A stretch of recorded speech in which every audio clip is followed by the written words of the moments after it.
আর আমরা এত বড় হায়নাদের নিয়ন্ত্রণে ছিলাম যে আমার আবু সাইদ বুক পেতে দিয়েছে। পৃথিবীর কুকুর হলেও এই বুকে গুলি চালাতো না। এরা যারা গুলি চালিয়েছে 100% ইন্ডিয়ার দালাল, প্রশাসনের দালালরাই গুলি চালিয়েছে। আমাদের এই বিজয়ের পিছনে আমাদের মুগ্ধর পানি বিতরণ আছে। এই বিজয়ের পিছনে 6 বছরের শিশুর রক্ত আছে। আমাদের এই বিজয়ের পিছনে ওলামায়ে কেরামের নির্যাতন আছে।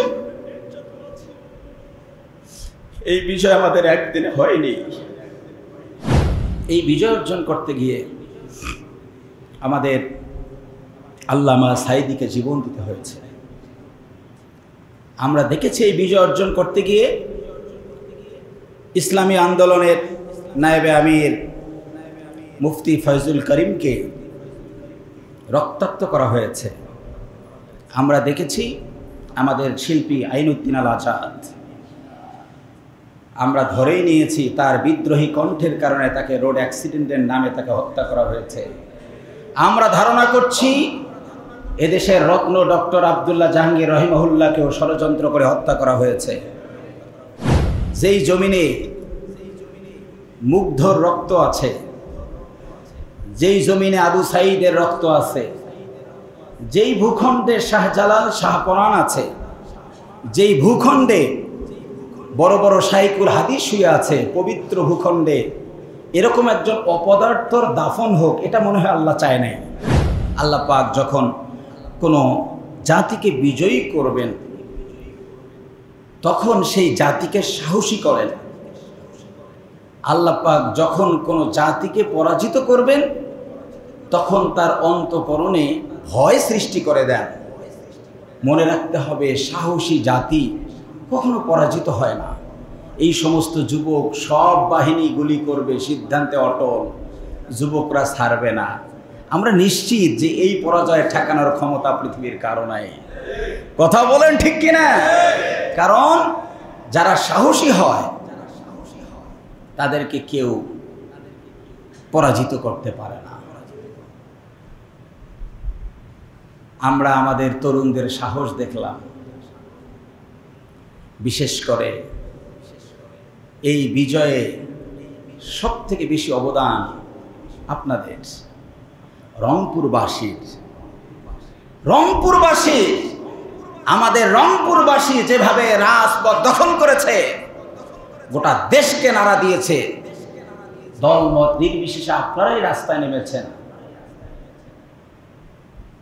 আর সূচনাই করেছে আমাদের রংপুরের কৃতি সন্তান বীর শ্রেষ্ঠ শহীদ আবু সাঈদ রাহিমাহুল্লাহ। ইতিহাসে এটি বিরল, এভাবে জীবন দেওয়ার ইতিহাস বিরল। আমি যতবার তার কথা আমার মনে পড়েছে, আমাদের 5ই আগস্ট বিজয়ের পর থেকে বাহিরে যখন কথা বলতাম, স্বাভাবিক বলি, একটু ভালো লাগে, কিন্তু আমি যখন নীরবে থাকি বা বিছানায় শুই, আমার কাছে মনে হলো কয়েকদিন একটানা যে রাতেও চোখ দিয়ে আমার অজান্তেই পানি পড়ে। আমাদের এই বিজয় তো হাসির বিজয় না, আমাদের এই বিজয়ের পিছনে তো অনেক রক্ত। আমাদের এই বিজয়ের পিছনে আমাদের মুগ্ধর পানি বিতরণ আছে। এই বিজয়ের পিছনে 6 বছরের শিশুর রক্ত আছে। আমাদের এই বিজয়ের পিছনে ওলামায়ে কেরামের নির্যাতন আছে। এই বিজয় আমাদের একদিনে হয়নি।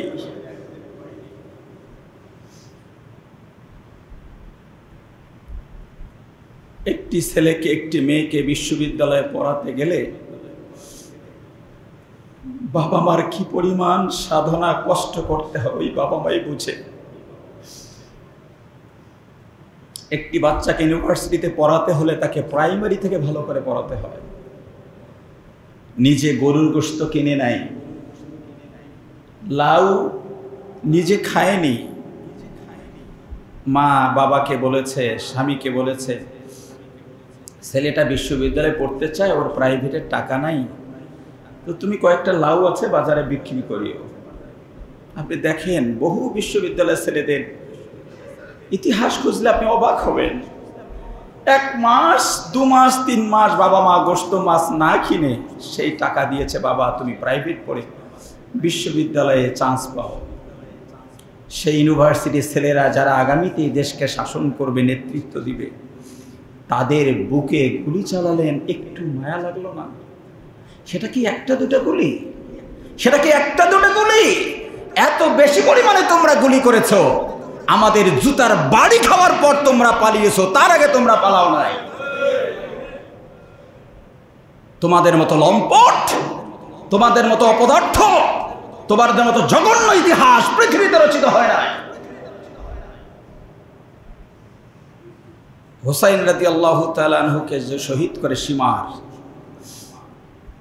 মুহররমের 9 তারিখ বৃহস্পতিবার হুসাইন রাদিয়াল্লাহু তাআলার কাছে গিয়েছে যুদ্ধ করবে। তিনি বলেছেন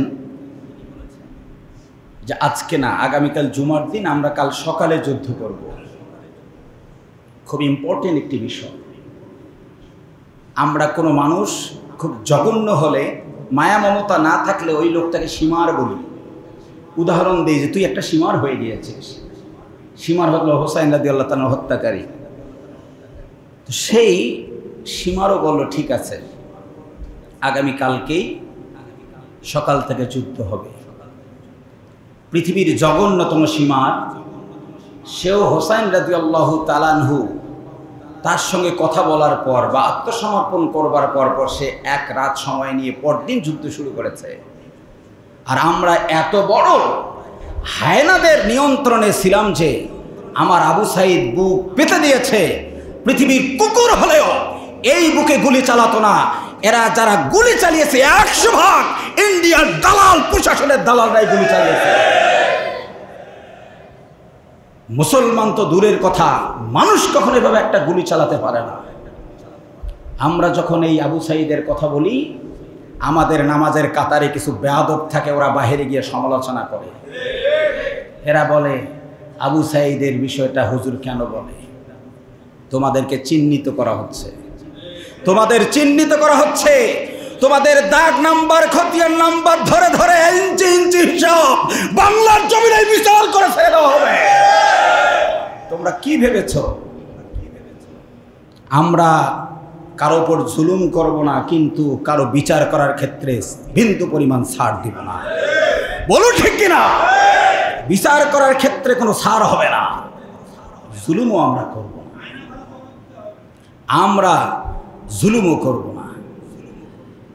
মানুষ কখনো এভাবে গুলি করতে পারে না। আজকের বিজয় আমাদের অনেক রক্তের, অনেক ত্যাগের বিজয়। এদেশের তরুণরা, আপনারা রাগ করতেছেন আমার উপর?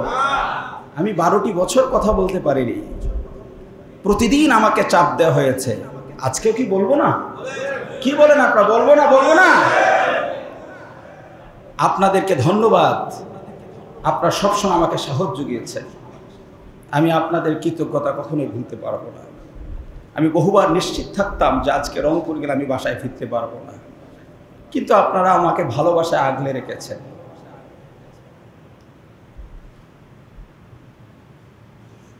প্রিয় ভাইয়েরা, এই বিজয় অর্জন করতে গিয়ে আমাদের আল্লামা সাঈদীকে জীবন দিতে হয়েছে। আমরা দেখেছি এই বিজয় অর্জন করতে গিয়ে ইসলামী আন্দোলনের নায়েবে আমির মুফতি ফয়জুল করিমকে রক্তাক্ত করা হয়েছে। আমরা দেখেছি আমাদের শিল্পী আইনুদ্দিন আল আজাদ, আমরা ধরেই নিয়েছি তার বিদ্রোহী কণ্ঠের কারণে তাকে রোড অ্যাক্সিডেন্টের নামে তাকে হত্যা করা হয়েছে। আমরা ধারণা করছি এদেশের রত্ন ডক্টর আব্দুল্লাহ জাহাঙ্গীর রহিমাহুল্লাহকেও ষড়যন্ত্র করে হত্যা করা হয়েছে। এই বিজয় আমাদের হাসির বিজয় না তো? যে দেশে কোরআন বলবার কারণে তরুণরা যখন ঐক্যবদ্ধ হয়েছে, একজন যুবককে আইডল মনে করেছে, মিজানুর রহমান আজহারি। কই, মিজানুর রহমান আজহারি তো কাউকে সন্ত্রাসী করতে বলেনি, কাউকে তো অন্যায় করতে বলেনি, উগ্র হতে বলেনি। তার আদর্শে গোটা যুবকরা ঐক্যবদ্ধ হয়েছে। সেই আজহারিকেও তোমরা জোর করে দেশ থেকে তাড়িয়ে দিয়েছো শুধু কোরআন যেন বলতে না পারে। তোমরা তোমাদের ক্ষমতাকে দীর্ঘায়িত করার জন্য এমন কোনো জায়গা নেই যেখানে আঘাত করো নাই। প্রথমেই আঘাত করেছো এদেশের স্বাধীনতা সার্বভৌমত্ব রক্ষার যে সবথেকে শক্তিশালী হাতিয়ার বাংলাদেশের সেনাবাহিনী, যারা সেই জাতির শ্রেষ্ঠ সন্তানগুলোকে পিলখানার নাটক সাজিয়ে হত্যা করে ওই দিনেই তোমরা আমাদেরকে ইন্ডিয়ার গোলাম বানিয়ে দিয়েছ। কথা বলেন ঠিক কিনা? সেই দিনেই আমাদের বিজিবির ভাইয়েরা, বিডিআরের ভাইয়েরা যারা অতন্ত্র প্রহরী সীমানা চক্রান্ত করে সেই দিন তাদেরকেও দুর্বল করে দেয়া হয়েছে। আমার যুবকরা যখন ঢাকা ইউনিভার্সিটিতে বলতেছিল তোরা সীমান্তের বিলাই সীমান্তে চলে যা, কষ্ট তো আমারও লাগে। আমারও ভাই তো বিজিবিতে জব করতে পারে, তাদের করার কিছুই নাই। তারা এখন বুঝতে পেরেছে যে আমাদের সীমান্ত আমাদেরকে এখন স্ট্রংলি দাঁড়াতে হবে। যেই বিজয় হয়েছে সীমান্ত স্ট্রং, কোনো বাবার বেটার ক্ষমতা নেই আর সীমান্ত পার হয়। কথা বলেন ঠিক কিনা? এরা সাগর রুনিকে হত্যা করে আমাদের বাক স্বাধীনতা প্রথম কেড়ে নিয়েছে। আমি তো বলি আমাদের দেশে এতদিন যে সাংবাদিক ছিল, এরা সাংবাদিক না, এরা সাংঘাতিক। এরা তেল মারে। মাননীয় মন্ত্রী, এই যে উন্নয়নের জোয়ার চলবে না থামবে? না চলবে। মারাত্মক উত্তর হয়েছে। আশ্চর্য বিষয়। আপনারা কি বলেন? আমি মিথ্যা বলছি? কি যে প্রশ্নের স্টাইল! সকল সেক্টরেরা ধ্বংস করেছে। সব থেকে আমার কাছে মনে হয় যে বড় ক্ষতিটা হয়েছে। আমি কেন বলছি আপনাদেরকে? সচেতন করছি। আমাদের ক্ষতিগুলো আপনাদের চোখে দেখায় দিচ্ছি। সব থেকে বড় ক্ষতি হয়েছে আমাদের শিক্ষা ব্যবস্থা, নতুন কারিকুলাম। আমার ওপর প্রচুর চাপ। আপনারা জানেন আমি ব্যক্তিগতভাবে একজন শিক্ষক। খুব চাপ। আমাকে বহুবার বলছে আপনি শিক্ষা ব্যবস্থা নিয়ে কোনো কনফারেন্সে, কোনো মিটিংয়ে, কোনো জায়গায় কথা বললে আপনার চাকরি থাকবে না। আপনারাই সাক্ষী, আমি শিক্ষা ব্যবস্থা নিয়ে দীর্ঘ কথা আপনাদের সামনে বলেছি, বিভিন্ন কনফারেন্সে আমি বলেছি। কারণ education is the backbone of nation. শিক্ষাই হলো জাতির মেরুদণ্ড। এরা বুঝতে পেরেছে আমরা যদি এ জাতিকে গোলাম বানায় রাখতে চাই, জুলুম অত্যাচার করে যদি ক্ষমতার মসনদে থাকতে চাই, তাহলে আমাদের এক নম্বর কাজটাই শিক্ষা ব্যবস্থা তছনছ করে দিতে হবে। আমাদেরকে দেখিয়েছে কারিকুলাম। বলেন কি? কারিকুলাম আমাদেরকে বুঝাচ্ছে না, আমরা শুধু কারিকুলামটা পাল্টাচ্ছি। আর ভিতরে ঢুকিয়ে দিয়েছে ইন্ডিয়ার বই। বর্তমান যে কারিকুলাম, আপনাদের একটা গোপন কথা বলবো। আমার ক্লাসে আমার স্টুডেন্ট একদিন আমাকে বলছে, হুজুর আমাদেরকে আপনি নৃত্য শেখাবেন। আস্তাগফিরুল্লাহ বলবেন না? আপনি কি ভাবতে পারেন আমাদের কষ্টের জায়গাগুলো ভিতরে কত চাপা ক্ষোভ? আপনি কি ভেবেছেন এই আপনা আপনি বিস্ফোরণ ঘটেছে? এই বিস্ফোরণ লাখো জনতা বুক পেতে দিয়েছে গুলির জন্য এমনিতেই। কেন? মাদ্রাসার বইয়ের মধ্যেও নৃত্য কিভাবে শিখতে হবে সেটা লেখা আছে। আমার স্টুডেন্টরা আমাকে যে বলছে, তারা কিন্তু নৃত্য শেখার জন্য বলেনি। তাদের ক্ষোভ যে তারা বলছে, হুজুর আমরা মাদ্রাসায় পড়ি, সেখানে কেন নৃত্য থাকবে? ওই দিনেই আপনারা নেগেটিভলি হয়তো নিলেন, আমি শুকরিয়াও করেছি। আমার স্টুডেন্ট বুঝতে পেরেছে নৃত্য থাকা উচিত না। টুডে আর টুমোরো আমার স্টুডেন্ট রাজপথে আন্দোলন করে এই হায়নাদের কাছ থেকে নৃত্যের বই কিনে নিয়ে আল্লাহর কোরআনের বই তারা সিলেবাসে সংশোধন করে ফেলবে। আমার ওই দিন বিশ্বাস হয়েছে যে আমার ছাত্রছাত্রীরা বুঝতে পেরেছে কোনটা ন্যায় কোনটা অন্যায়। সুতরাং অন্যায় আর আমার সমাজে থাকবে না। আমাদের শিক্ষা ব্যবস্থায় গান বাজনা রং তামাশা দিয়ে ভরিয়ে দিয়েছে। শুকরিয়া আমার যুব সমাজ, তারা বলছে যে আমরা শিক্ষা কারিকুলাম নিয়ে কাজ করব। আমি আশা করব এবছর এখনো 6 মাস আছে, যদি সম্ভব হয় এই 6 মাসেও আমরা যেন পচা কারিকুলাম আর না পড়াই। কথা বলেন ঠিক কিনা? আমাদের বইগুলো মিথ্যা ইতিহাসে ভরপুর। শুধু বাবা বাবা বাবা বাবা বাবা, শুরুও বাবা শেষও বাবা, মাঝেও বাবা, ওর বাবা ছাড়া বই আর কিচ্ছু নাই। লাখো জনতা জীবন দিল মিয়া, তুমি তোমার বাবা নিয়ে ব্যস্ত। আমার বাবা যে জীবন দিল সেটার প্রতিদান কে দিবে? তোমার বাবার কান্নাটা তুমি বুঝলা, আমার বাবার কান্নাটা তুমি বুঝলা না। দেখো মিডিয়ায়, দেখো তোমার বাবাকে সাইজ করতেছে জনগণ, কথা বলে না ঠিক কিনা? তোমার বাবাকে ঘৃণা করছে জনগণ যে এরকম একজন বাবা তোমার মতো লম্পট মেয়েকে জন্ম দিয়েছে। দেখো মিডিয়া, আমরা তোমার বাবাকে অপমান করছি না, তুমি তোমার বাবাকে সমুদ্রে ডুবাই দিয়ে পালিয়ে গিয়েছ, আমরা কিচ্ছু করছি না, আমরা কিছুই করছি না। তুমি যা করেছো তার ফল পাচ্ছ না। একটা বই পড়বে আমার সন্তান, সঠিক ইতিহাস কেন জানবে না? শিল্প সংস্কৃতি বই, আমি এটার উপর ট্রেনিংও নিয়েছি। যখন পড়ি তখন দেখি সংস্কৃতি বলতেই বোঝাচ্ছে আমাদের হিন্দু সংস্কৃতি, সব হিন্দু সংস্কৃতি, মুসলমানের কিচ্ছু নাই। How it possible? 90% অধ্যুষিত মুসলমানের সন্তানরা হিন্দুদের সংস্কৃতি উদ্বুদ্ধ হয়ে পড়বে, তারা ইসলামের কিছুই জানবে না। মিথ্যা ইতিহাস ঢুকিয়ে দেওয়া হয়েছে। ভারত উপমহাদেশ শাসন করেছে যে সমস্ত মুসলমান, তাদেরকে অপরাধীর কাঠগড়ায় দাঁড় করিয়ে ইতিহাস লেখা হয়েছে। আমরা বলি ইতিহাস আমাদের পক্ষে লেখার কোনো দরকার নেই, ইতিহাস আমাদের পক্ষে লেখার দরকার নাই। সঠিক ইতিহাস লেখলেই আমার জেনারেশন জানবে কারা সঠিক ছিল কারা ভুল ছিল। আমাদের নতুন কারিকুলামে পরিবর্তন আনাটা জরুরি মনে করি আমি। আপনারা কি মনে করেন? আমার সন্তান সঠিক ইতিহাস শিখবে, সঠিকটা জানবে। সন্তানকে এনিয়ে বিনিয়ে গোনাও করানো যায়, নেকিও দেয়া যায়। যদি বলি যে কোনো এক ব্যক্তি 1000 টাকা ব্যাংকে রাখলো, প্রতি মাসে যদি 500 টাকা সুদ হয়, তাহলে 1 বছর পর কত টাকা সুদ হয়? যখন আমি সুদ ঢুকাই দিলাম তখন আমার ছেলেটা তো সুদেই শিখতেছে, কি বলেন ঠিক কি না? আবার যদি আমি এটাকে বলি যে কোনো একজন ব্যক্তি 1000 টাকা ব্যবসায়ী কাজে লাগালো, প্রতিদিনেই তার ব্যবসা থেকে 2 টাকা লাভ হয়, 1 বছর পর কত টাকা লাভ হয়? এটাও গণিত শেখানো, কিন্তু ব্যবসা শিখলো, কি বলেন ঠিক কি না? আমরা কারিকুলামের নামে জাতিকে ধ্বংসের যে চক্রান্ত হয়েছিল ফেরাউনি কায়দায়, আমরা আশা করব অনতিবিলম্বে যেন আমাদের পুরনো কারিকুলামে প্রয়োজনে পৌঁছায় দিয়ে হলেও এই পচা কারিকুলাম থেকে জাতিকে যেন রক্ষা করা হয়। এরপর আমরা সুশাসন চাই। কে ক্ষমতার মসনদে গেল আর কে থাকলো আর আসলো, এগুলো আমাদের হিসাব নেই। আমাদের হিসেব হলো যেই যাক ন্যায় বিচার করে কিনা। কাফেরের উপর জুলুম করবে আমরা সেটাও যেমন অপছন্দ করি, মুমিনের উপর জুলুম করবে সেটাও অপছন্দ করি। আমরা সুশাসন চাই, আমরা ন্যায়পরায়ণতা চাই। আমরা চাই দ্রব্যমূল্যের ঊর্ধ্বগতি কমে যাক।